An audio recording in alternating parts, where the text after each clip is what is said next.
il y a 20 ans, dans une école de quartier modeste. Monsieur Legrand, un instituteur passionné, remarque un petit garçon nommé Yanis, souvent seul et stigmatisé par ses échecs. Un soir, alors que Yanis pleure après une mauvaise note, Monsieur Legrand s'assoit à côté de lui et lui donne son propre stylo-plume en disant « Yanis, ce stylo n'écrit pas seulement des devoirs, il écrit ton avenir, je vois en toi un sauveur de vie, ne laisse jamais personne te dire le contraire. » 20 ans plus tard, Yanis est devenu l'un des meilleurs neurochirurgiens du pays. Une nuit de tempête, les portes de l'hôpital volent en éclats. Un homme âgé est transporté d'urgence après un grave accident de la route. Son pronostic vital est engagé. Son visage est méconnaissable sous le sang. Yanis enfile ses gants, le visage brave. C'est une opération de la dernière chance.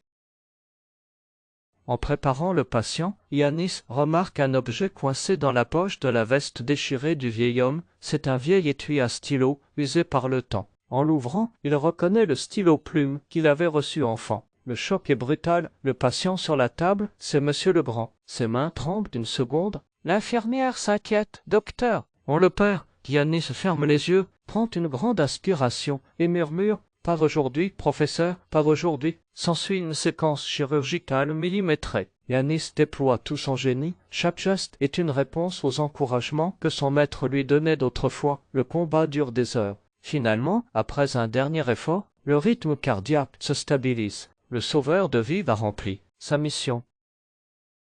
Monsieur Legrand ouvre péniblement les yeux. Il voit un homme en blouse blanche qui lui sourit, les larmes aux yeux. Yanis lui rend le vieux stylo-plume et lui dit simplement « Vous aviez raison, Monsieur Legrand. Mon avenir était bien d'être un sauveur. Et je vous devais bien cette première page. N'oublie pas de t'abonner pour